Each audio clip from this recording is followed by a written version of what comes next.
मैंने भगवान से कहा, मैं डरता हूं मैं। भगवान ने कहा, तू निर्भय हो जा। मैंने कहा, हार गया हूं मैं। भगवान ने कहा, तू फिर से खड़ा हो जा। मैंने कहा, भटक रहा हूं मैं। भगवान ने कहा, राह दिखाऊंगा मैं। मैंने कहा, कमजोर हूं मैं। भगवान ने कहा, तुझे ताकत दूंगा मैं। मैंने कहा, मुझे कुछ समझ नहीं आता। भगवान ने कहा, तू बस मुझ पर विश्वास रख। मैंने कहा, रास्ते में कांटे हैं। भगवान ने कहा, मैं फूल बिछाऊंगा। मैंने कहा, मुझे सहारे की जरूरत है। भगवान ने कहा, मेरा हाथ थाम ले। क्या आपको कभी ऐसा महसूस हुआ है कि दुनिया की हर मुश्किल आपके खिलाफ खड़ी है और आप बिल्कुल अकेले हैं? जहां हर कदम पर असफलता और निराशा ने आपको घेर लिया हो और कहीं कोई उम्मीद नजर ना आए? अगर हां, तो यह वीडियो आपके लिए है। आपकी जिंदगी में चाहे कितनी भी कठिनाइयां हों, चाहे कितने भी घने अंधेरे हों, एक शक्ति ऐसी है जो आपका साथ कभी नहीं छोड़ती। वह शक्ति है भगवान पर आपका भरोसा। यही विश्वास आपको साहस देता है, आपको आगे बढ़ने की ताकत देता है। सोचिए, अगर हर मुश्किल आपके लिए एक अवसर बन जाए, अगर हर चुनौती आपको और अधिक मजबूत और सक्षम बनाए, तो आपकी जिंदगी कैसी होगी? यह वही विश्वास है जो आपकी सोच को बदल सकता है, जो आपके जीवन का नजरिया बदल सकता है। भगवान ने हर इंसान के लिए एक खास योजना बनाई है और वे कभी किसी को निराश नहीं करते।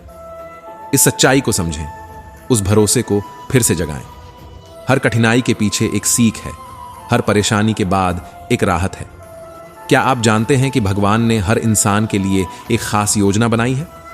वह कभी किसी को निराश नहीं करते। बस जरूरत है उस विश्वास को फिर से जगाने की, उस भरोसे को समझने की। तो कृपया इस वीडियो को अंत तक ध्यान से देखें, क्योंकि इसमें कही गई बातें आपके दिल को छू जाएंगी, आपकी आत्मा को शांति दें और आपके मन में एक नया आत्मविश्वास भर दें। लेकिन पहले दोस्तों, अपने कृष्णा साधना चैनल को सब्सक्राइब कर लो और वीडियो को लाइक करके दोस्तों रिश्तेदारों को शेयर भी कर दो। तो चलिए दोस्तों, वीडियो शुरू करते हैं। मित्रों, हम में से कई लोग मंदिर जाते हैं, भगवान के सामने सिर झुकाते हैं और अपनी इच्छाओं की सूची उनके सामने रखते हैं। हम प्रार्थना करते हैं, उनसे अपने सपनों और जरूरतों को पूरा करने की याचना करते हैं। लेकिन कभी सोचा है, जब हम सिर्फ अपनी इच्छाओं के साथ भगवान के पास जाते हैं तो उन्हें कैसा लगता होगा? भगवान से मिलने का हमारा उद्देश्य सिर्फ अपने स्वार्थ को पूरा करना बन गया है। क्या यही हमारी सच्ची भक्ति है? लोग मंदिर में आते हैं, अपने मन की बात कहते हैं, लेकिन अगर उनकी इच्छाएं पूरी ना हो तो वे निराश होकर लौट जाते हैं। क्या भगवान का स्थान केवल एक मनोकामना पूर्ति करने वाले के रूप में होना चाहिए, या फिर हमें इस रिश्ते को, इस आस्था को एक नई दिशा देनी चाहिए? सोचिए, भगवान के सामने सिर झुकाने का असली उद्देश्य क्या होना चाहिए? भगवान हमें पहले से ही बहुत कुछ दे चुके हैं, स्वास्थ्य, जीवन और अनगिनत अवसर। हम उनकी कृपा के इतने आभारी हैं कि केवल प्रार्थना में ही नहीं, अपने कर्मों में भी उनकी उपस्थिति महसूस कर सकते हैं। हमें इस आभार को पहले महसूस करना चाहिए और फिर उसे व्यक्त करना चाहिए। अगली बार जब आप मंदिर जाएं तो सिर्फ अपने लिए कुछ मांगने की बजाय भगवान के सामने सिर झुकाएं और कहें, धन्यवाद प्रभु, आपने जो कुछ भी मुझे दिया है उसके लिए मैं कृतज्ञ हूं। मुझे बस इतना मार्गदर्शन दीजिए कि मैं अपने कर्मों के माध्यम से और भी अच्छा कर सकूं। भगवान से सिर्फ मांगने से हम खुद को बहुत छोटा और निर्बल महसूस करने लगते हैं, लेकिन जब हम अपनी मेहनत और कर्म के साथ जो भी प्राप्त करते हैं उसके लिए कृतज्ञता व्यक्त करने जाते हैं, तब हम सच्ची भक्ति का अनुभव करते हैं। यही सच्चा आशीर्वाद है, यही सही मायनों में भगवान की कृपा का अनुभव है।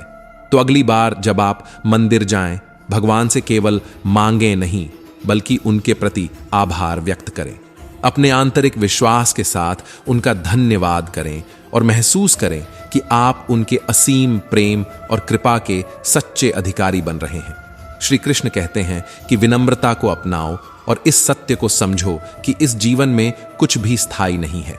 यह संसार एक यात्रा है जहां हमें अपने कर्मों के साथ आगे बढ़ना है। जो बीत गया उसे छोड़ना सीखो और जो आना है उसके लिए अपनी पूरी शक्ति और साहस के साथ तैयार रहो। कृष्ण का एक अद्भुत संदेश है, दूध को दुख दो तो दही बनता है, दही को और कठिनाई में डालो तो मक्खन बनता है, और मक्खन को और सताओ तो घी बनता है।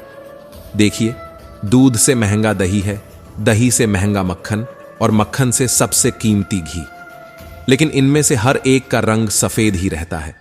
इसका गहरा अर्थ यह है कि इंसान चाहे कितने भी संघर्षों और दुखों से गुजरे, अगर वह अपने मूल गुणों और अपनी सच्चाई को बनाए रखता है तो समाज में उसका ही मूल्य बढ़ता है।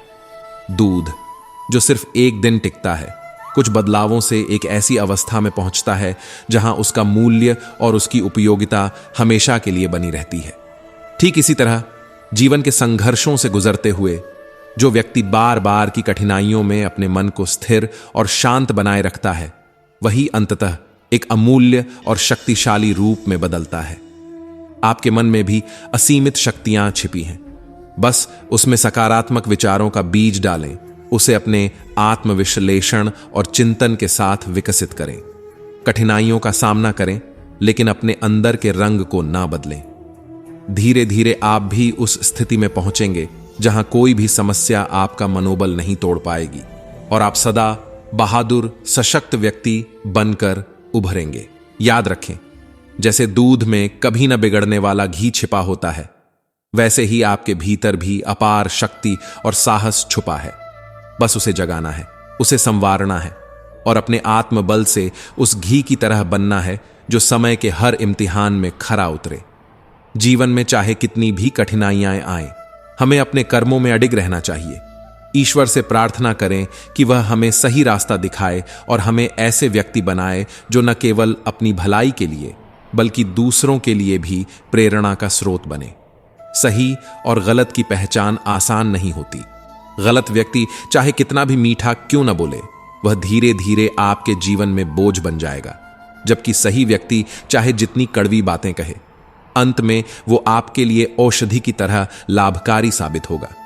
जीवन के इस सफर में सही और गलत की पहचान समय के साथ होती है।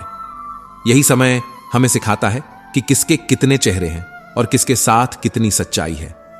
आज के समय में यह कहना आसान है कि दुख बढ़ गए हैं, लेकिन सच्चाई यह है कि हमारी सहन शक्ति कम हो गई है। हर मुश्किल को पार करने का साहस हमारे भीतर पहले से ही है, लेकिन हमें उसे पहचानने की जरूरत है। आलोचना हो या तारीफ, हर शब्द को विनम्रता से सुनना और उसे समझना हमें जीवन की गहराई से जोड़ता है। बरसात की बूंदों की तरह कठिन समय भी हमारे जीवन में आते हैं और चले जाते हैं। जैसे बारिश गर्मी के बाद ठंडक का संदेश देती है, वैसे ही जीवन की हर कठिनाई हमें इस बात का एहसास दिलाती है कि कोई भी समस्या हमेशा के लिए नहीं होती। हमें केवल सहनशीलता और धैर्य का दामन थामे रहना है। जीवन की सच्ची खूबसूरती तब होती है जब हम बिना किसी स्वार्थ के दूसरों की मदद करते हैं, बिना किसी दिखावे के सादगी से जीते हैं और उन लोगों के साथ जुड़ते हैं जिनके साथ हमारा दिल जुड़ता है। असली अंधेरा गरीबी में नहीं, बल्कि मन की गरीबी में है। कोई परिवार एक ही छत के नीचे रहने से नहीं बनता, बल्कि सच्चे परिवार का अर्थ तब होता है जब हम एक दूसरे की भावनाओं को समझते हैं, एक दूसरे की सच्ची परवाह करते हैं और एक दूसरे के सुख दुख में साथ देते हैं। जीवन में अक्सर हम एक दूसरे से यह कहकर दूर हो जाते हैं कि वह मुझे याद नहीं करता तो मैं क्यों करूं। लेकिन याद रखिए, जिनकी नजरों में आप अच्छे हैं उनके लिए आप हमेशा अच्छे रहेंगे, और जिनकी नजरों में आप बुरे हैं उनकी नजरों में खुद को अच्छा बनाने की कोशिश करना व्यर्थ है। हर तूफान आपके जीवन को अस्त व्यस्त करने के लिए नहीं आता।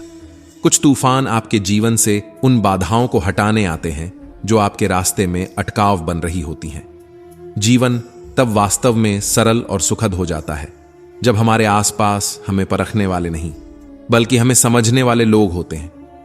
यदि कोई आपका बुरा करता है तो वह उसका कर्म है, परंतु आप किसी का बुरा न करें, यह आपका धर्म है।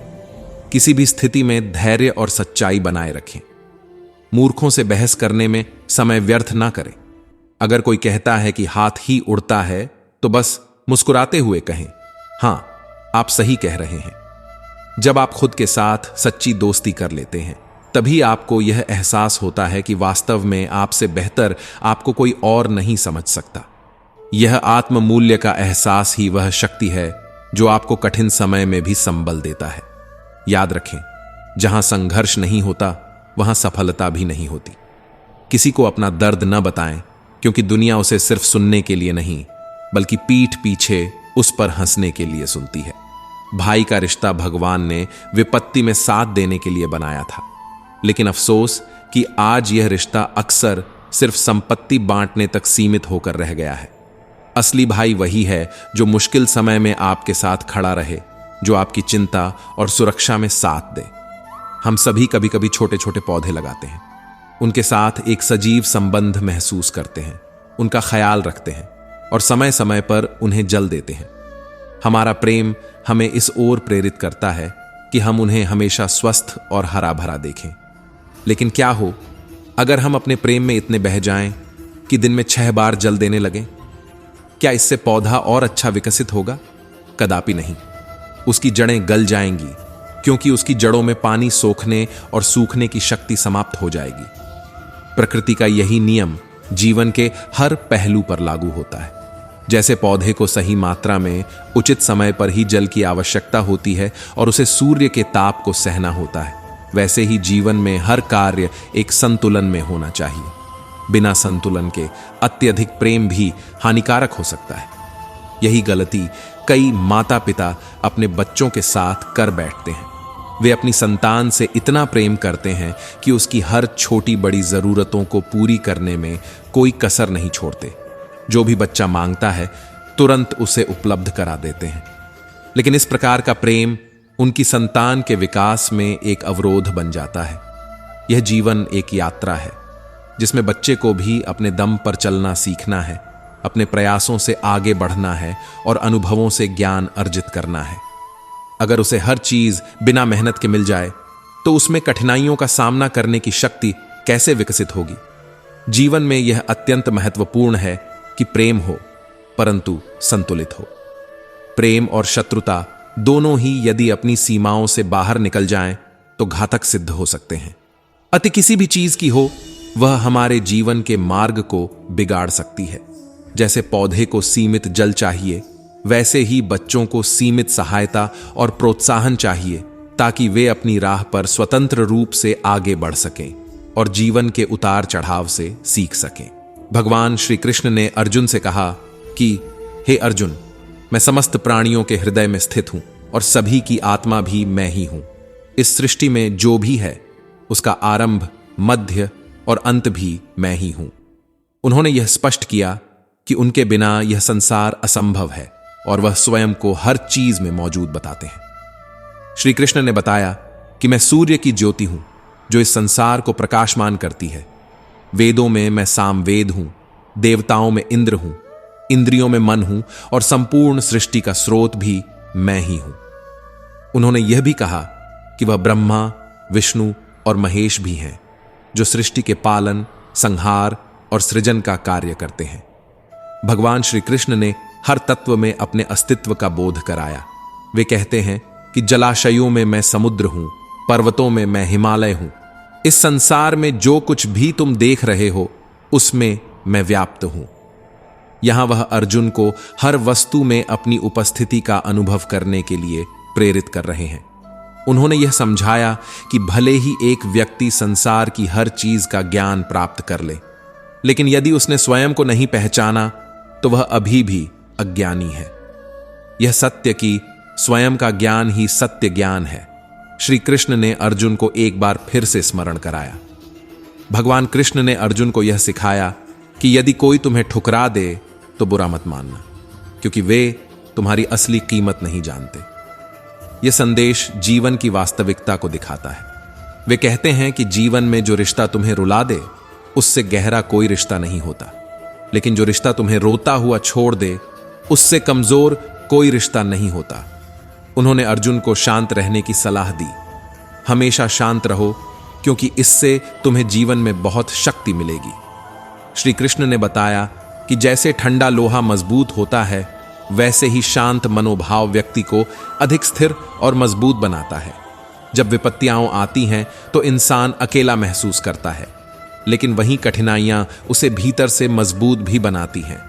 ध्यान, विनम्रता, बुद्धिमत्ता, साहस और अच्छे कर्म ऐसे गुण हैं जो हर स्थिति में संबल देते हैं। इन गुणों से व्यक्ति खुद को संभाल सकता है और सच्चाई का साथ देने से उसे मानसिक शांति मिलती है। भगवान श्री कृष्ण ने अर्जुन को समझाते हुए कहा, हे अर्जुन, वह व्यक्ति जो न तो अत्यधिक प्रसन्न होता है और न ही किसी के प्रति द्वेष रखता है, न शोक करता है और न ही किसी भोग की इच्छा में उलझता है, वास्तव में सच्चा ज्ञानी वही होता है। जो व्यक्ति शुभ और अशुभ कर्मों का त्याग कर निष्काम भाव से कर्म करता है, वह मुझे अत्यंत प्रिय है। श्री कृष्ण ने अर्जुन के सामने ज्ञान की उच्चतम अवस्था का मार्ग प्रशस्त किया, जहां संतुलित और निष्काम भाव से जीवन के हर कार्य को अंजाम देना ही सबसे बड़ा कर्तव्य है। उन्होंने बताया कि मुझे प्राप्त करने के 3 प्रमुख मार्ग हैं: ध्यान योग, ज्ञान योग और कर्म योग। इनमें से कर्म योग सबसे महत्वपूर्ण है, क्योंकि कर्म करना ही जीवन का वास्तविक उद्देश्य है। कर्म का महत्व समझाते हुए भगवान श्री कृष्ण अर्जुन से कहते हैं कि किसी पर विश्वास करने से पहले हमें उनकी बातों के बजाय उनके कर्मों पर अधिक ध्यान देना चाहिए। यही सच्चे मार्गदर्शक हैं, क्योंकि किसी के कार्य ही उनके वास्तविक व्यक्तित्व का परिचय देते हैं। इस प्रकार सत्य और कर्म की शक्ति पर विश्वास रखना ही मार्गदर्शन का सर्वश्रेष्ठ रूप है। गुस्से की अवस्था में शांत रहना और गलती के समय विनम्रता अपनाना जीवन में सरलता का परिचायक है। श्री कृष्ण ने बताया कि गुस्से में थोड़ी देर रुक जाने से और गलती के समय थोड़ा झुक जाने से जीवन सरल हो जाती है। यह स्वीकृति का संकेत है कि सहनशीलता और क्षमा जीवन के सर्वोत्तम गुणों में से हैं। यही कारण है कि क्रोध और गलती पर संयम रखना स्वयं को बेहतर बनाने का मार्ग है। श्री कृष्ण ने आत्मबल के महत्व पर भी प्रकाश डाला और कहा कि ब्रह्मांड की समस्त शक्तियां पहले से ही हमारे भीतर होती हैं, परंतु हम अपनी आंखों पर हाथ रख लेते हैं और फिर अंधकार की शिकायत करते हैं। वे इस बात को समझाने का प्रयास करते हैं कि जीवन की कठिनाइयों के समाधान के लिए हमें सिर्फ अपने भीतर की शक्तियों को पहचानना है। हम भूल जाते हैं कि अंधकार का निवारण केवल अपनी आंखें खोलने में ही है। वे बताते हैं कि यदि हम उन बातों और परिस्थितियों की चिंता में उलझे रहते हैं जो हमारे नियंत्रण में नहीं है, तो हम न केवल अपने समय का नुकसान करते हैं, बल्कि भविष्य में पछताने के लिए खुद को तैयार भी कर लेते हैं। यह संदेश जीवन के प्रत्येक व्यक्ति के लिए है कि हमें अपने नियंत्रण से बाहर की चीजों की चिंता नहीं करनी चाहिए। समय की महत्ता का बोध कराते हुए वे अर्जुन से कहते हैं कि ध्यान और स्थिरता से आगे बढ़ना ही सच्चे ज्ञान की ओर जाने का मार्ग है। श्री कृष्ण बोले, हमेशा भलाई करते रहो, जैसे बहता पानी। जिस तरह बहते पानी में कचरा अपने आप साफ हो जाता है, वैसे ही आपकी अच्छाइयां आपके जीवन से नकारात्मकता को बहा देंगी। प्रेम और मोह के बीच का अंतर समझना अत्यंत आवश्यक है। अक्सर लोग मोह को ही प्रेम समझ लेते हैं। प्रेम वह पवित्र अनुभूति है जो आत्मा को सुकून और संतोष से भर देती है, जबकि मोह हमें बांधता है, हमारी स्वतंत्रता छीन लेता है और अंतर्मन को अशांत कर देता है। मोह में हम यह मान बैठते हैं कि हमारी खुशी किसी और पर निर्भर है, जबकि प्रेम हमें इस सत्य का एहसास कराता है कि हमारी सच्ची खुशी हमारी आत्मा के भीतर ही है। यह भ्रम है कि सब दुख दूर हो जाने के बाद ही मन प्रसन्न रहेगा, जबकि सच्चाई यह है कि यदि मन प्रसन्न रहे तो दुख अपने आप दूर हो जाएंगे। मन और घर को समय समय पर साफ करना जरूरी है, क्योंकि जैसे मकान में बेमतलब का सामान इकट्ठा हो जाता है, वैसे ही मन में भी गलत फहमियां घर कर लेती हैं। मन की स्वच्छता ही व्यक्ति के सच्चे आनंद का कारण है। जब कोई व्यक्ति इस संसार को अलविदा कहता है, तो उसके कपड़े, बिस्तर और अन्य उपयोग की वस्तुएं तुरंत उसके साथ घर से हटा दी जाती हैं। यह भी ध्यान देने योग्य है कि उसके द्वारा कमाई गई संपत्ति, धन, आभूषण और भौतिक वस्तुएं उसके साथ नहीं जाती। गले का हार और अंगूठी तक हटा ली जाती है। इससे हमें यह समझना चाहिए कि रिश्ते असल में इन भौतिक वस्तुओं से नहीं होते। सच तो यह है कि आपका सच्चा धन वह पुण्य है जो आपने दूसरों के लिए किया है। आपके द्वारा किए गए अच्छे कर्म, आपका नाम, आपके यादें, इन्हें कोई भी आपसे नहीं छीन सकता। इसलिए जीवन में ऐसे कर्म करो कि लोग आपको आपकी दौलत के कारण नहीं, बल्कि आपके अच्छे कर्मों और उदारता के कारण याद रखें। जीवन के इस सत्य को जानो कि मरने के बाद केवल हमारे कर्म और प्रेम ही साथ चलते हैं, न कि वह भौतिक वस्तुएं जिनके लिए हम इतने प्रयास करते हैं। जैसा हाथ जले तो जीवों लकड़ी जले, पर जो कंचन जैसी देह जले तो कोई पास नहीं आता। यह दर्शाता है कि मृत्यु के समय कोई भौतिक वस्तु हमारा साथ नहीं देती। मित्रों, अपना जीवन ऐसे कार्यों में बिताओ जिनसे आपकी अच्छाई हमेशा लोगों के दिलों में जिंदा रहे। श्री कृष्ण कहते हैं, दूसरों के काम आना ही जीवन का असली मकसद है, क्योंकि प्रकृति का एक नियम है कि जिस कुएं से लोग पानी पीते हैं वह कभी नहीं सूखता। यहां श्री कृष्ण यह समझाना चाहते हैं कि सेवा और परोपकार का भाव व्यक्ति को समृद्ध बनाता है और वही सच्ची संपत्ति है जो कभी कम नहीं होती। वह यह भी बताते हैं कि हर परिस्थिति में हमारा कर्तव्य ही हमारा धर्म है। श्री कृष्ण के अनुसार आपका कर्म ही आपकी पहचान है, वरना एक ही नाम के हजारों लोग होते हैं। कर्म से ही व्यक्ति विशेष बनता है और उसके कर्म ही उसकी असली पहचान है। उन्होंने अर्जुन को यह सिखाया कि जीवन में उन लोगों का साथ चुनो जिनका दिल चेहरे से अधिक खूबसूरत हो। यह संदेश मानवीय रिश्तों की गहराई को समझने का एक तरीका है, क्योंकि केवल बाहरी सुंदरता ही सब कुछ नहीं है। सच्ची सुंदरता व्यक्ति के चरित्र और उसके दिल में होती है। श्री कृष्ण समझाते हैं कि शारीरिक चोट हमें संभल कर चलना सिखाती है, जबकि मन की चोट हमें समझदारी से जीना सिखाती है। यह दर्द और अनुभवों के महत्व को दर्शाता है जो हमें जीवन में परिपक्व और दृढ़ बनाते हैं। इसी प्रकार सुख और दुख जीवन के अभिन्न हिस्से हैं और इनके बिना इंसान सही और गलत का अंतर नहीं समझ सकता। श्री कृष्ण एक और महत्वपूर्ण सत्य का उद्घाटन करते हुए कहते हैं कि पानी में गिरने से किसी की जान नहीं जाती, लेकिन पैर न उठाने से डूबने का खतरा होता है। यह हमें बताता है कि कठिनाइयां कभी भी वास्तविक समस्या नहीं होती। समस्या तब उत्पन्न होती है जब हम उनसे निपटने का प्रयास नहीं करते हैं। उन्होंने यह समझाया कि हालातों से कभी डरना नहीं चाहिए, क्योंकि सबसे कठिन परिस्थितियां ही हमें जीवन में सफल बनाती हैं। कठिन समय में जो धैर्य और साहस से डटे रहते हैं वही वास्तविक सफलता प्राप्त करते हैं। भावनाओं को नियंत्रित करने के महत्व पर श्री कृष्ण ने जोर देते हुए कहा कि अपनी भावनाओं को नियंत्रित करना सीखो, क्योंकि अधिकतर दुख हमारे भावनाओं में बह जाने के कारण ही आते हैं। मनुष्य की भावनाओं का नियंत्रण में रहना ही उसके सुख का कारण बनता है। श्री कृष्ण ने स्पष्ट किया कि काबिल व्यक्ति ना तो किसी से डरता है और ना ही किसी को दबाता है।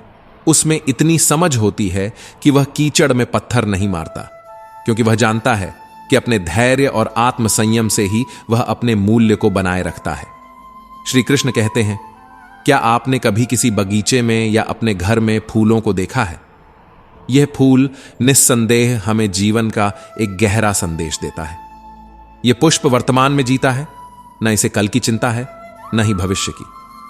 इसे यह नहीं पता कि कल इसकी शोभा किसी दुल्हन के गजरे में होगी या फिर किसी अर्थी पर इसे शोक का प्रतीक बनना है। यह तो बस आज में जीता है, पूरी तरह से वर्तमान का आनंद उठाता है, अपनी खुशबू से सबको सुख देता है। यही जीवन का असली अर्थ है। यदि हम अपने जीवन में भी इसी तरह वर्तमान में जीना सीख जाएं, तो हमारा जीवन कितना शांतिपूर्ण और आनंदपूर्ण हो सकता है। जब तक हम बीते हुए कल की चिंताओं में घिरे रहेंगे या आने वाले कल को लेकर चिंतित होंगे, तब तक हम अपने आज का आनंद नहीं ले पाएंगे। यह सत्य है कि बीता हुआ कल केवल स्मृति है और आने वाला कल एक अनिश्चितता, परंतु जो अभी हमारे पास है वह हमारा वास्तविक जीवन है। जीवन का सबसे बड़ा मंत्र यही है, न तो जीवन की चिंता करो और न ही मृत्यु का भय। सुखी जीवन का एकमात्र मूल मंत्र यही है कि जो कुछ भी वर्तमान में है उसी का आनंद लो, इसी क्षण में जियो, इसी पल को महसूस करो, क्योंकि यही आपके जीवन का सत्य है। सोचिए, यदि हम यह समझ जाएं कि हमारे मन की शांति केवल आज में है, तो हमें हर क्षण एक अनमोल उपहार लगेगा। खुशियों का असली खजाना इसी पल में छिपा है, जिसे हम अक्सर अनदेखा कर देते हैं। मित्रों, जब राजा दशरथ अपने चारों पुत्रों की बारात लेकर राजा जनक के द्वार पहुंचे, तो जनक जी ने अत्यंत सम्मानपूर्वक बारात का स्वागत किया। उसी समय दशरथ जी ने आगे बढ़कर राजा जनक के चरण स्पर्श किए। यह देख जनक जी हतप्रभ हो गए और दशरथ जी को थामते हुए बोले, महाराज, आप बड़े हैं, वर पक्ष के सम्मानित हैं, यह कैसी उल्टी गंगा बह रही है। दशरथ जी ने इस पर एक अद्भुत बात कही जो मन को छू लेने वाली थी। उन्होंने कहा, महाराज, आप तो कन्या दान कर रहे हैं, मैं तो याचक हूं, आपके द्वारा दी जाने वाली कन्या का याचक। अब आप ही बताइए, दाता और याचक में कौन बड़ा होता है। यह सुनते ही जनक जी की आंखों में अश्रुधारा बह चली। कितना अनमोल और गर्वपूर्ण क्षण था वह। ऐसी विनम्रता और आदर की भावना जो केवल आत्मा से निकली थी, ऐसी विनम्रता और आदर की भावना जो केवल आत्मा से निकली थी। वास्तव में भाग्यशाली हैं वे जिनके घर बेटियां जन्म लेती हैं। हर बेटी के भाग्य में पिता का साया होता है, पर हर पिता के भाग्य में बेटी का सौभाग्य नहीं होता। बेटी उस अमूल्य उपहार की तरह होती है जिसे कुदरत खुद चुनकर कुछ घरों को सौंपती है।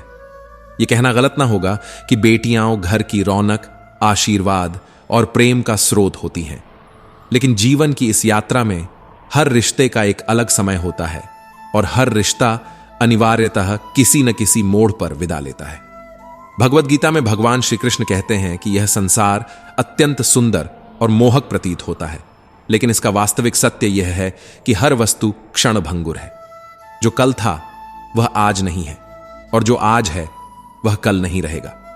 समय की धारा हर वस्तु को, हर भावना को और हर रिश्ते को अपने साथ बहा ले जाती है। यह संसार नश्वर है। प्रत्येक व्यक्ति समय के साथ काल का शिकार होता है। जैसे रूप का नाश बुढ़ापे से होता है और प्राणों का नाश मृत्यु से। आलस्य धर्म को नष्ट कर देता है और रिश्तों में दरार डाल देता है। क्रोध तो सबसे घातक है क्योंकि यह हमारे निकटतम संबंधों को भी समाप्त कर सकता है, परंतु इन सभी में सबसे अधिक हानिकारक है अभिमान। अभिमान अकेला ही सभी गुणों, संबंधों और यहां तक कि आत्मसम्मान को भी समाप्त कर देता है। इसीलिए ज्ञान को स्वीकार कीजिए, लेकिन अभिमान को पास भी मत आने दीजिए। एक बार अगर अभिमान ने मन में जगह बना ली तो वह धीरे धीरे जीवन में अर्जित की गई हर अच्छाई का नाश कर सकता है, चाहे वह गुण हो, धन हो, मित्र हो या आनंद का कोई अन्य स्रोत हो। भगवान श्री कृष्ण कहते हैं कि मन को बाधाओं में उलझाने के बजाय उसे अपने उद्देश्य पर केंद्रित करो।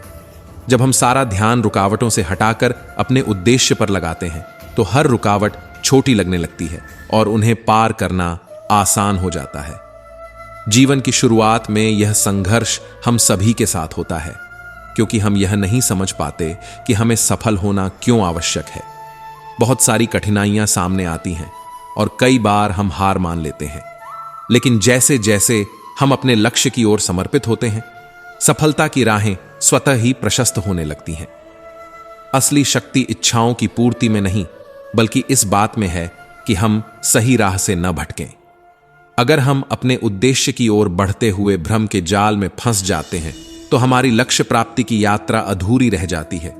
जैसे आपने इस यात्रा में फूल को हमेशा अपने साथ रखा, वैसे ही हमें अपने उद्देश्य को हमेशा आंखों के सामने रखना चाहिए। सपनों की प्राप्ति के लिए 3 गुण, समर्पण, संघर्ष और ध्यान, हमें सफलता की ओर आगे बढ़ाते हैं। लक्ष्य का स्पष्ट दृष्टिकोण और उस पर अडिग समर्पण हमारे मार्ग को सहज बनाता है। रास्ते की रुकावटों को समझना और उनसे सीखना हमें मजबूती देता है। अनुभवों से अर्जित शिक्षा, सही निर्णय लेने की क्षमता और मानसिक स्थिरता हमारे लक्ष्य तक पहुंचने में मदद करते हैं। बहुत समय पहले की बात है। एक गांव में एक व्यक्ति रहता था जो इस संसार की मोह माया में इतना उलझ चुका था कि उसका मन अब इस संसार से विरक्त हो चुका था। उसे अब इस सांसारिक बंधनों और सुख सुविधाओं में कोई रुचि नहीं रही। वह संसार के चकाचौंध से ऊब चुका था और अब वह हर उस चीज से मुक्त होना चाहता था जो उसे इस बंधन में बांधती थी।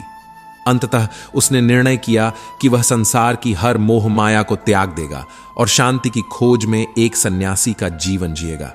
उसने सोचा कि जैसे सन्यासी अपना जीवन सरलता और त्याग में बिताते हैं, वैसे ही उसे भी जीवन बिताना चाहिए। उसे लगा कि यह मोह माया ही उसके दुखों का कारण है। एक दिन वह अपने इस संकल्प को दृढ़ करने के लिए गांव के पास रहने वाले एक महात्मा के पास गया, जो अपनी त्यागमयी जीवन शैली और आत्मज्ञान के लिए प्रसिद्ध थे। वह महात्मा के पास पहुंचा और उनसे बोला, मुझे सन्यासी बनना है। मैं इस संसार की हर मोह माया को त्यागना चाहता हूं। मुझे मार्गदर्शन दीजिए ताकि मैं इस जीवन से मुक्त हो सकूं। महात्मा ने उसकी बात ध्यान से सुनी और मुस्कुराते हुए उससे कहा, तुम सच में सन्यासी का जीवन जीना चाहते हो? व्यक्ति ने आत्मविश्वास के साथ उत्तर दिया, हां, मैंने निर्णय लिया है कि अब मुझे इस संसार की मोह माया को त्यागना है। मुझे कुछ नहीं चाहिए, बस शांति और मुक्ति चाहिए। महात्मा ने गंभीर स्वर में कहा, ठीक है, लेकिन तुम्हें मेरी एक बात माननी होगी। व्यक्ति ने आदरपूर्वक कहा, महात्मा जी, मैं आपकी हर बात मानने को तैयार हूं। कृपया मुझे अपनी शरण में लें। महात्मा ने कहा, आज से तुम मुझसे कभी मिलने नहीं आओगे। जब मुझे लगेगा कि तुम्हें कुछ सिखाने का समय आ गया है तो मैं स्वयं तुम्हें बुला लूंगा। इसके अलावा तुम हमारे आश्रम के नियमों का पालन करोगे। यहां सैकड़ों सन्यासी रहते हैं। तुम भी उन्हीं की तरह भोजन करोगे, उन्हीं की तरह वस्त्र धारण करोगे और उनके जैसे ही दिनचर्या का पालन करोगे। तुम्हें अपने लिए किसी भी तरह का विशेष अधिकार नहीं मांगना है। एक महात्मा अपने शिष्यों के साथ एक गांव से गुजर रहे थे। चलते चलते वे गांव के एक तालाब के पास आकर रुके। उस तालाब के पास एक शांत और सुहावना माहौल था। महात्मा और उनके शिष्य वहीं ठहर गए। सभी ने उस स्थान की सुंदरता का अनुभव किया और तालाब के किनारे विश्राम करने लगे। उसी समय गांव का एक लड़का अपनी मां के साथ पानी भरने के लिए तालाब पर आया। उस लड़के की नजर महात्मा पर पड़ी और वह एकदम से महात्मा के पास पहुंचा। वह पहले से ही महात्मा को जानता था और उनकी ख्याति से भली भांति परिचित था। उसे पता था कि महात्मा बहुत ज्ञानी हैं। उनके पास हर प्रश्न का उत्तर होता है और वे सभी के लिए प्रेरणा का स्रोत हैं। लड़के ने महात्मा से कहा, गुरुजी, मैं अपने जीवन में कुछ बड़ा करना चाहता हूं, लेकिन जब भी मैं कोई प्रयास करता हूं तो मेरा काम अधूरा रह जाता है। मुझे समझ नहीं आता कि मैं कहां गलती कर रहा हूं। मैं जानना चाहता हूं कि किसी भी लक्ष्य की प्राप्ति में कौन कौन सी कठिनाइयां आती हैं और कैसे इन्हें पार किया जा सकता है। महात्मा उस लड़के की बात सुनकर हल्की सी मुस्कान लिए बोले, पुत्र, हर लक्ष्य की राह में कठिनाइयां होती हैं, पर याद रखना, जब तक तुम अपने लक्ष्य की ओर पहला कदम नहीं बढ़ाते, तब तक सफलता का हर उत्तर अधूरा रहेगा। सफलता सिर्फ सोचने से नहीं, बल्कि करने से मिलती है। महात्मा के इस गूढ़ उपदेश ने लड़के को गहरी सोच में डाल दिया। महात्मा अपने शिष्यों के साथ आगे की यात्रा पर बढ़ गए, परंतु उनके शब्द लड़के के मन में बस गए। उसने महसूस किया कि उसे सिर्फ ज्ञान ही नहीं चाहिए, बल्कि उस ज्ञान को अपने जीवन में उतारने की भी आवश्यकता है। अगले दिन वह लड़का अपनी मां के साथ पुनः तालाब पर पानी भरने आया। जब उसने तालाब की ओर देखा तो वह हैरान रह गया। कल जो केवल कुछ छोटी छोटी कलीन थीं, वे आज पूरी तरह से खिल चुकी थीं। उसकी मां को इस पर यकीन नहीं हो रहा था। एक पल के लिए वह मौन रह गई, पर फिर धीरे धीरे उसने अपनी भावनाएं प्रकट की, मानो हर शब्द के साथ उसकी जिज्ञासा और चिंता बढ़ रही हो। उसे अपनी मां के चेहरे पर हैरानी, आशंका और एक अजीब सा सुकून, सब कुछ एक साथ दिखा। वह यह समझ नहीं पा रही थी कि इतनी बड़ी घटना अचानक कैसे हो गई। फूलों का यूं एक साथ खिल उठना, जैसे सारी प्रकृति किसी उत्सव में शामिल हो गई हो, ऐसा उसने अपने जीवन में पहले कभी नहीं देखा था। उसने अपनी मां से कहा, मां, मैंने तो पहले कभी इतने सारे फूल एक साथ खिलते नहीं देखे, मानो प्रकृति में कोई चमत्कार हो गया हो। यह घटना निश्चित ही महात्मा के यहां आने के कारण हुई है। उन्होंने हमारे इस छोटे से गांव में आकर जैसे कोई अदृश्य शक्ति का संचार किया है। उसकी बातों में अटूट विश्वास था और उसकी आंखों में एक अजीब सी चमक, मानो उसने किसी अनोखे रहस्य को पहचान लिया हो। मां ने उसकी बातों पर संजीदगी से विचार किया। उसने कई कहानियां सुनी थीं, संतों और महात्माओं के प्रभाव की, लेकिन आज पहली बार उसने इसे महसूस किया था। क्या यह सचमुच महात्मा का प्रभाव है? क्या सचमुच उनके आने से इतनी सुंदरता, इतनी शांति, इतनी सकारात्मकता हमारे चारों ओर फैल गई है? मां ने मन में यह सवाल खुद से किया, लेकिन उसकी आंखों में संदेह की परछाई स्पष्ट थी। इसी बीच वह लड़का अपने ही विचारों में खो गया था। वह महसूस कर रहा था कि तालाब की उस अद्भुत खूबसूरती को करीब से देखने का उसका मन हो रहा था। जैसे जैसे वह तालाब के पास पहुंचा, उसका ध्यान कमल के उस सुंदर फूल पर गया जो पानी की सतह पर जैसे झूम रहा था। उसने तुरंत ही एक कमल का फूल तोड़ा और उसे ध्यान से देखा। यह कोई साधारण फूल नहीं था। इसके हर पत्ते, हर पंखुड़ी में उसे एक खास बात महसूस हो रही थी। उसकी नजरें उस फूल पर ठहर गईं और मन में एक विचार आया कि यह तालाब की सुंदरता महात्मा के प्रभाव के कारण ही है। वह कमल का फूल लेकर कुछ क्षण खड़ा रहा। मन अब किसी और दिशा में बहने लगा। उसने मन ही मन यह सोचना शुरू किया कि शायद महात्मा का हमारे यहां आना महज एक संयोग नहीं है। शायद उनके आने के पीछे कोई गहरा उद्देश्य छिपा है। उसके दिल में यह ख्याल भी आया कि महात्मा उससे मिलने के लिए एक संकेत देना चाह रहे हैं। शायद उसे कुछ सिखाना चाहते हैं। क्या वह महात्मा का यह संकेत समझ सकता है? क्या उसके भीतर भी वह क्षमता है जो उसे सत्य की खोज में आगे बढ़ा सके? सोचते सोचते वह अपने निश्चय तक पहुंच गया। उसे अपने अंदर एक नए संकल्प की अनुभूति हुई। उसने तय कर लिया कि वह महात्मा से जरूर मिलेगा। उसकी आत्मा में जैसे एक नई ऊर्जा का संचार हुआ। उसकी रगों में जैसे एक नया जोश दौड़ने लगा। उसकी कल्पना में महात्मा का वह स्वर गूंज उठा, जब तक तुम लक्ष्य की ओर कदम नहीं बढ़ाते, तब तक सफलता से जुड़ा हर प्रश्न और हर उत्तर अधूरा है। यह आवाज उसके मन में एक प्रतिज्ञा की तरह बैठ गई थी। अब वह अपने सवालों के जवाब खोजने के लिए, महात्मा से मिलने के लिए पूरी तरह तैयार था। उसने धीरे से कमल का फूल उठाया और उसे अपने पास रखने के लिए एक मटके में रख लिया। वह फूल अब उसके लिए एक प्रतीक बन चुका था, एक प्रेरणा जो उसे उसकी यात्रा के हर मोड़ पर याद दिलाती कि वह अपने लक्ष्य की ओर बढ़ रहा है। उसने ठान लिया था कि वह महात्मा से अवश्य मिलेगा और अपने जीवन के सभी अनुत्तरित प्रश्नों का हल पाएगा। उसने यह संकल्प अपने मन में दोहराया और उसमें एक नई दृढ़ता आ गई। उसी क्षण उसने अपनी मां से कहा, मां, मैं महात्मा से मिलने जा रहा हूं। वे बहुत दूर नहीं गए होंगे। अगर मैं तेजी से चलूं तो 1 दिन में ही उन तक पहुंच सकता हूं। 2 दिन में मिलकर वापस लौट आऊंगा। उसकी मां की आंखों में चिंता और ममता की मिश्रित भावनाएं दिखाई दीं। उसने उसे समझाने की बहुत कोशिश की, पर वह अडिग था।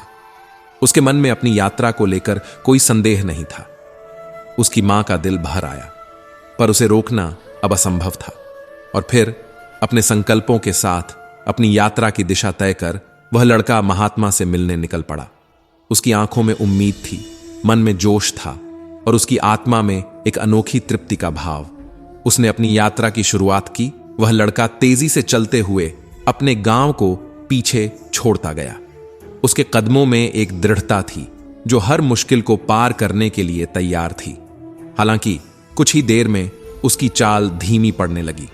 थकान उसकी गति को प्रभावित कर रही थी, पर उसने हार मानने का विचार मन में आने नहीं दिया। हर कदम के साथ उसके इरादे और मजबूत हो रहे थे। चलते चलते वह घने जंगल में पहुंच गया। जंगल को देखकर उसके मन में अनजाने डर ने जन्म लिया। उसने खुद से कहा, मैंने कभी इस जंगल में कदम नहीं रखा है। मुझे रास्तों का भी पता नहीं है। यदि मैं यहां भटक गया तो शायद कभी महात्मा तक ना पहुंच पाऊं। यह सोचकर उसके कदम थोड़े कांपने लगे। उसे जंगल में विचरते हुए जंगली जानवरों की आवाजें सुनाई देने लगीं, जिससे उसका डर और गहरा हो गया। उसे यह भी डर सता रहा था कि अगर वह गलत दिशा में चल पड़ा तो महात्मा उससे इतनी दूर निकल जाएंगे कि उन्हें ढूंढना असंभव हो जाएगा। इस अनिश्चितता ने उसके मन में कई सवाल खड़े कर दिए। पर इसी असमंजस में डूबे हुए उसने देखा कि उसी दिशा में एक घुड़सवार उसकी ओर बढ़ रहा है। उसके मन में राहत की एक किरण सी फूट पड़ी। जैसे ही घुड़सवार उसके पास पहुंचा, उसने झिझकते हुए उससे कहा, भैया, क्या तुम मुझे जंगल पार करवा सकते हो? मुझे महात्मा से मिलना है। और मुझे यह कमल का फूल उन्हें भेंट देना है। घुड़सवार ने उसे देखा और धीरे से मुस्कुराया, लेकिन उसने मदद के लिए हां नहीं कहा। मैं तुम्हें जंगल पार करवाने में सहायता नहीं कर सकता, लेकिन मैं तुम्हारी मदद का एक और तरीका सुझा सकता हूं, उसने गंभीर स्वर में कहा। अगर तुम चाहो तो यह मटका मुझे दे सकते हो, मैं इसे महात्मा तक पहुंचा दूंगा। मेरा घोड़ा तेज दौड़ सकता है, मैं जल्द ही उन तक पहुंच सकता हूं। लड़का कुछ पल चुप रहा, अपने मन में उलझन के भंवर में फंसा। उसने सोचा, यदि मैं पैदल चलता हूं तो न जाने कितनी देर लग जाएगी। महात्मा तक पहुंचने में कई दिन भी लग सकते हैं, पर अगर इस मटके को इस घुड़सवार के हवाले कर दूं तो वह इसे जल्द ही महात्मा तक पहुंचा देगा। मेरा संदेश और मेरा कमल दोनों महात्मा तक पहुंच जाएंगे। लड़के ने यह सोचकर अपने मन को समझाने की कोशिश की कि शायद यही बेहतर विकल्प है, पर अचानक उसे अपने उद्देश्य की याद आई। उसे याद आया कि वह क्यों यह कमल लेकर इतने मुश्किल रास्ते पर चल पड़ा था। यह सिर्फ एक फूल नहीं था, यह उसका संकल्प था, उसकी साधना थी, जो उसने अपने दिल से महात्मा तक पहुंचाने की ठानी थी। उसका मन उसे रोकने लगा। उसने खुद से पूछा, क्या मैं सच में सिर्फ यह मटका देकर अपने उद्देश्य को पूरा कर सकता हूं? क्या सिर्फ यह फूल ही सब कुछ है, या मेरा जाना, मेरा महात्मा से मिलना भी आवश्यक है? वह उस मटके को थामे हुए कुछ पल खड़ा रहा। उसके अंदर एक द्वंद्व चल रहा था। एक ओर घुड़सवार की मदद उसे आसान रास्ता दिखा रही थी, पर दूसरी ओर उसका मन उसे यही फूल खुद अपने हाथों से महात्मा को देने के लिए प्रेरित कर रहा था। यह महज एक फूल देने का सवाल नहीं था, बल्कि यह उसके मन के संकल्प, उसकी इच्छा शक्ति और उसकी दृढ़ता की परीक्षा थी। अगर वह इस फूल को किसी और के हाथों महात्मा तक पहुंचा देगा तो क्या यह उसके संकल्प का असली स्वरूप होगा?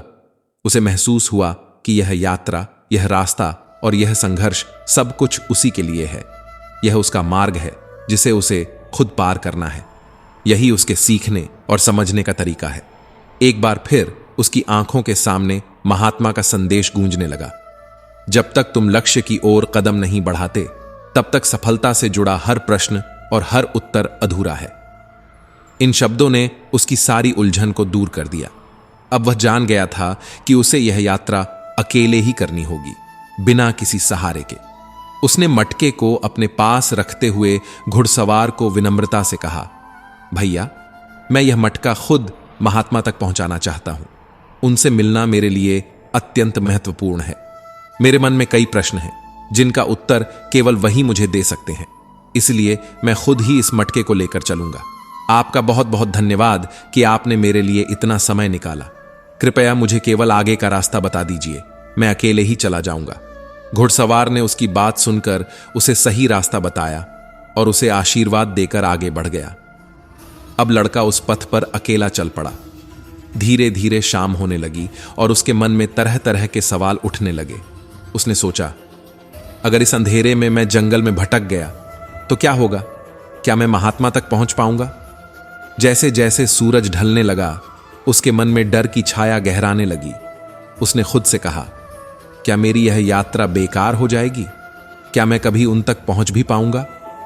हर कदम के साथ उसके मन में उथल पुथल मच रही थी। उसने सोचा, शायद अच्छा होता अगर मैंने यह मटका घुड़सवार को दे दिया होता। वह इसे महात्मा तक पहुंचा देता और मैं बिना किसी परेशानी के अपने घर लौट जाता। उसका मन पछतावे से भर उठा, मानो उसने एक बहुत बड़ी भूल कर दी हो। अभी वह इन्हीं विचारों में उलझा था कि अगर मैं रास्ता भटक गया तो क्या होगा। इसी उधेड़बुन में उसकी नजर मटके में रखे कमल के फूल पर पड़ी और उसे महात्मा का स्मरण हो आया। वह महात्मा के शांत और स्थिर चेहरे को, उनकी ममता भरी मुस्कान को याद करने लगा। उस मुस्कान में उसे एक अद्भुत प्रेरणा और अनोखी ऊर्जा का आभास हुआ था, जिसने उसे भीतर तक छू लिया था। महात्मा के चेहरे पर जो ठहराव और अप्रतिम शांति थी, वह केवल बाहरी नहीं थी, वह एक गहरे आत्मिक अनुभव की झलक थी। और लड़के को लगा मानो उस शांति की खोज के लिए ही उसने यह यात्रा शुरू की थी। उसे इस बात का एहसास हुआ कि उसकी यात्रा का असली उद्देश्य केवल महात्मा से मिलना ही नहीं है, बल्कि उनसे जीवन का एक मूल्यवान पाठ सीखना भी है। यह विचार आते ही उसके भीतर की बेचैनी कम होने लगी और उसमें नई ऊर्जा का संचार हुआ। महात्मा से मिलने की तीव्र इच्छा फिर से प्रबल हो उठी। उसने खुद से कहा, मुझे अब कोई भी कठिनाई रोक नहीं सकती। हर बाधा का सामना करके मुझे अपने लक्ष्य तक पहुंचना ही है। जंगल की सीमा के करीब पहुंचने पर उसने महसूस किया कि जब जब वह अपने उद्देश्य को गहराई से याद करता है, उसकी राह की कठिनाइयां मानो स्वतः ही सरल होने लगती हैं। हर कदम उसे एक नई प्रेरणा दे रहा था। यह अनुभव उसके लिए केवल उसकी अपनी यात्रा की कहानी नहीं रह गई थी, बल्कि उसे यह एहसास हुआ कि यही सत्य तो हर व्यक्ति के जीवन में होता है। जब हम अपने उद्देश्य पर ध्यान केंद्रित करते हैं तो राह की बाधाएं छोटी प्रतीत होने लगती हैं और हम अपनी राह पर दृढ़ता से बढ़ सकते हैं। उसे अब यह भी समझ में आया कि उसकी यात्रा का मतलब केवल एक स्थान से दूसरे स्थान तक पहुंचना नहीं है, बल्कि हर कदम पर अपने उद्देश्य को याद रखना और उसे अपनी आत्मा का हिस्सा बनाना है। यह विचार आते ही उसकी सारी चिंताएं दूर हो गईं। उसने हर फिक्र को छोड़ दिया और अपने संकल्प में पूरी तरह डूब गया। यात्रा में थकावट जरूर थी, लेकिन उसके भीतर एक नया जोश भी था। धीरे धीरे उसने जंगल पार किया और जब उसके सामने जंगल का अंतिम छोर आया तो उसे दूर एक छोटी सी कुटिया दिखाई दी। थकावट से चूर और प्यास से बेहाल वह लड़का धीरे धीरे कुटिया की ओर बढ़ा। कुटिया के भीतर एक सुंदर दयालु स्त्री रहती थी, जो लड़के के चेहरे पर थकान देख उसकी पीड़ा को समझ गई। लड़के ने विनम्रता से पानी मांगा। स्त्री ने सहानुभूति से उसकी ओर देखा और तुरंत उसे ताजे पानी का कटोरा लाकर दिया। लड़के ने पानी पीते हुए खुद को हल्का महसूस किया, जैसे उसकी सारी थकान उस जल के साथ बह गई हो। पानी पिलाने के बाद स्त्री ने उससे प्यार भरी आवाज में पूछा, बेटा, इस तरह अकेले जंगल में क्यों भटक रहे हो? किस खोज में हो? लड़के ने गहरी सांस ली और कहा, मां, मैं महात्मा के ज्ञान का प्यासा हूं। उनके पास ऐसे प्रश्नों का उत्तर है जो मेरे मन को कई दिनों से बेचैन किए हुए हैं। उन्हीं उत्तरों की खोज में मैं यहां तक आ पहुंचा हूं। स्त्री ने मुस्कुराते हुए पूछा, क्यों? आखिर तुम्हें महात्मा से मिलने की इतनी तीव्र चाह क्यों है? लड़के ने शांत भाव से उत्तर दिया, मेरे मन में मोह और प्रेम का अंतर समझने को लेकर बड़ी उलझन है। मुझे समझ नहीं आता कि सच्चा प्रेम क्या होता है और मोह क्यों हमें हमेशा किसी न किसी बंधन में जकड़ कर रखता है। फिर उसने एक गहरी सांस ली और कहा, मोह किसी की जरूरत को पूरा करने की इच्छा मात्र है। इसमें शर्तें और अपेक्षाएं होती हैं। मोह में हम सोचते हैं तुम मेरे हो, इसलिए तुम्हें मेरे अनुसार चलना चाहिए। यह अधिकार और स्वार्थ से भरा होता है, जो अंततः मन को हमेशा असंतुष्ट और अधूरा महसूस कराता है। मोह कभी भी संतोष नहीं देता, क्योंकि यह हमेशा कुछ और पाने की चाहत में रहता है। स्त्री ने उसकी बात सुनते हुए स्नेहपूर्वक सिर हिलाया, मानो वह उसकी बातों को महसूस कर रही हो। लड़के ने आगे कहा, इसके विपरीत प्रेम में त्याग और समर्पण होता है। प्रेम कहता है, मैं तुम्हारा हूं और तुम्हारे लिए कुछ भी करने को तैयार हूं। प्रेम में हमें किसी से कुछ पाने की इच्छा नहीं होती, बल्कि उन्हें खुशी देने में ही आनंद मिलता है। प्रेम अपेक्षाओं से मुक्त होता है, स्वार्थ से परे होता है और हमारे भीतर शांति और सच्ची खुशी की अनुभूति कराता है। स्त्री ने उसकी बात को समझते हुए कहा, तुम्हारे विचार बहुत गहरे हैं। भगवान श्री कृष्ण बोले, यदि भगवान से कुछ मांगना हो तो अपने माता पिता की लंबी उम्र मांगनी चाहिए, क्योंकि उनसे अधिक सच्चा प्रेम इस संसार में कोई और नहीं कर सकता। वे हर पल हमारे लिए जीते हैं, बिना किसी अपेक्षा के, बस निस्वार्थ भाव से। दुनिया में दो तरह के इंसानों से हमेशा दूरी बनाए रखना चाहिए। एक वे जो अपने अहंकार में डूबे होते हैं और दूसरे वे जो केवल अपने फायदे के लिए ही व्यस्त होते हैं। अहंकारी लोग अपनी मर्जी से ही बात करते हैं और उनकी दुनिया में दूसरों की भावनाओं का कोई मोल नहीं होता। वहीं व्यस्त लोग हमेशा अपने स्वार्थ के हिसाब से रिश्तों को तोलते हैं और उन्हें तभी याद करते हैं जब कोई जरूरत होती है। आजकल रिश्तों की दुनिया में एक नया ही दस्तूर है। दिल में थोड़ा सा प्यार, दिमाग में बहुत सी सहनशीलता और जेब में ढेर सारा पैसा, बस इन्हीं तीन चीजों से रिश्ते निभाए जाते हैं। रिश्तों का यह बदलता मिजाज देखकर मन सवाल करता है कि क्या रिश्तों में अब वफादारी और अपनापन पीछे छूट गया है। भगवान पर भरोसा एक छोटे बच्चे की तरह करना चाहिए। जैसे बच्चा अपनी मां के हाथों में होता है तो उसे विश्वास होता है कि उसकी मां उसे कभी गिरने नहीं देगी।